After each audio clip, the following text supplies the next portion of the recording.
Assalamualaikum warahmatullahi wabarakatuh.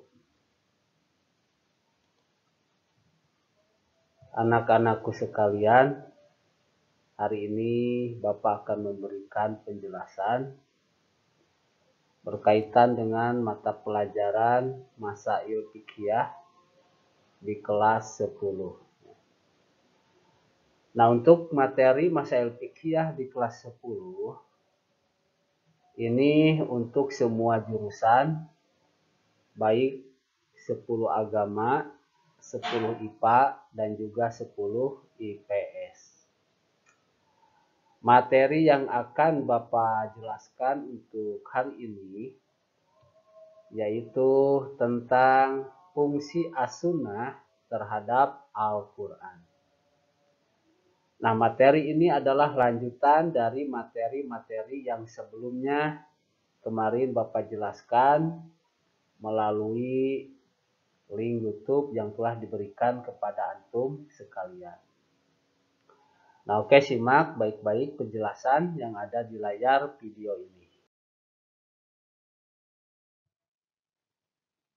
Fungsi as-sunnah terhadap Al-Quran dari segi kandungan hukum mempunyai 3 fungsi.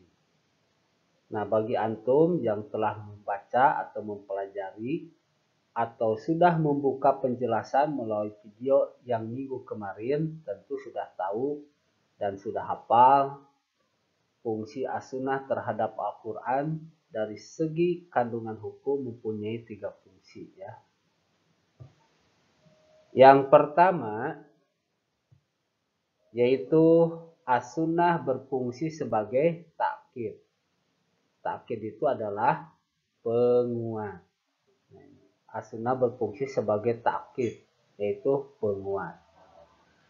Nah, pembahasan yang ini yang pertama ya, minggu kemarin sudah dijelaskan oleh Bapak melalui link YouTube yang telah di-sharekan di kelas masing-masing atau di kelas 10 sesuai dengan jurusannya. Nah, yang kedua yaitu as-sunnah berfungsi sebagai bayan. Nah, bayan itu adalah penjelas. Nah, as-sunnah berfungsi sebagai bayan atau penjelas. Nah, pertemuan untuk hari ini Bapak akan membahas berkaitan dengan as-sunnah berfungsi sebagai bayan atau penjelas. Namun sebelum dijelaskan, yang ketiga yaitu ada as-sunnah al-mustaqillah, yaitu as-sunnah yang berfungsi untuk menetapkan hukum atau syariat yang tidak ditegaskan atau disebutkan dalam Al-Quran. Oke, kita lanjut ya. Kita akan membahas berkaitan dengan as-sunnah berfungsi sebagai bayan.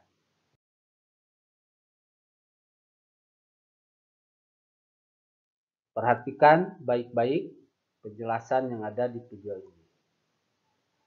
As-sunnah berfungsi sebagai bayan. As-sunnah berfungsi sebagai bayan atau penjelas, takhsis pengkhusus, dan takyid pembatas. Yang dimaksud di sini adalah as-sunnah berfungsi sebagai bayan, sebagai pengkhusus, dan juga sebagai pembatas terhadap ayat-ayat yang masih mujmal, yaitu ayat-ayat yang masih global. Yang kedua, ayat-ayat yang masih am atau umum. Yang ketiga, ayat-ayat yang masih mutlak atau tidak terbatas. Nah, disinilah fungsi as-sunnah akan menjelaskan terhadap dalil-dalil atau ayat-ayat. Pertama, yang bersifat global. Kedua, yang bersifat umum. Ketiga, yang bersifat tidak terbatas. Contoh, as-sunnah berfungsi sebagai bayan atau penjelas terhadap dalil yang masih mujmal atau global. Seperti perintah sholat dalam Al-Quran. Nah, kalimat aqimus sholat atau dalil perintah sholat ini bersifat mujmal. Bagaimana cara melaksanakan sholat? Bagaimana tata cara sholat? Dan bagaimana kaifiat sholat? Maka dijabarkan oleh as-sunnah berkaitan dengan perintah sholat. Kita lihat di dalam sebuah hadis yang diriwayatkan oleh Al-Bukhari. Kata Rasulullah Shallallahu Alaihi Wasallam, "Shollu kama ra'aitumuni usolli." Yang artinya, sholatlah kalian sebagaimana kalian melihat mengetahui aku sholat. Nah, dalil ini, ungkapan shollu kama ra'aitumuni usolli, memberikan penjelasan berkaitan dengan kalimat perintah aqimus sholata. Jadi bagaimana cara kita melaksanakan sholat? Maka lihatlah bagaimana Rasulullah Shallallahu Alaihi Wasallam melaksanakan ibadah sholat. Jadi sekali lagi, as-sunnah menjabarkan atau menjelaskan berkaitan dengan dalil-dalil yang masih mujmal atau global. Selanjutnya, as-sunnah berfungsi sebagai takhsis, sebagai pengkhusus. Nah, jadi as-sunnah berfungsi sebagai takhsis, sebagai pengkhusus terhadap ayat-ayat yang am atau ayat-ayat yang masih umum. Seperti penghalalan jual beli dalam ayat berikut. Wa ahalallahul bai'a, yang artinya Allah telah menghalalkan jual beli. Nah, ayat ini, kalimat al-bai'a ini masih mujmal, masih am, sifatnya am, umum, jual beli apa saja. Nah, ditahsis, dikhususkan oleh as-sunnah berkaitan dengan lafal al-bai'u pada ayat ini bersifat umum, mencakup semua jual beli. Kemudian dikecualikan oleh as-sunnah beberapa jenis jual beli tertentu. Antara lain jual beli gharar sebagaimana dalam sebuah hadis.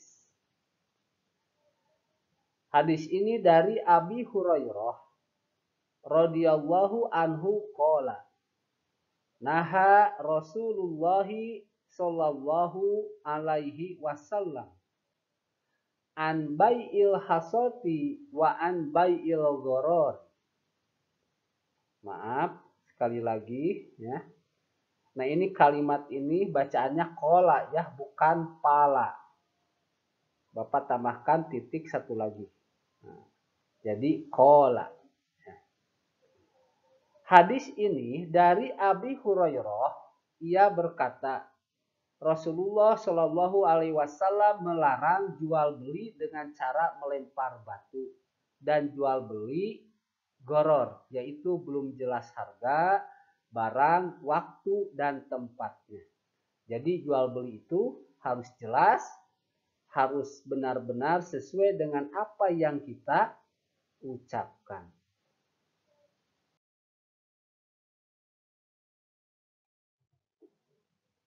Oke, yang terakhir, as-sunnah berfungsi sebagai takkid.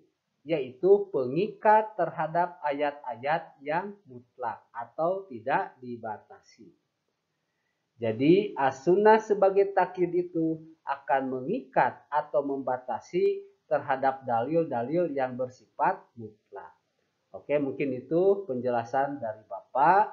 Mudah-mudahan penjelasan walaupun sedikit ini bisa menambah wawasan dan bisa menambah pencerahan dalam memahami berkaitan dengan pelajaran masail fiqhiyah. Adapun tugas kalian, yaitu tugasnya kalian simak dulu penjelasan ini dan cari dalil serta artinya yang bersifat mutlak. Oke, sekian dan terima kasih. Wassalamualaikum warahmatullahi wabarakatuh.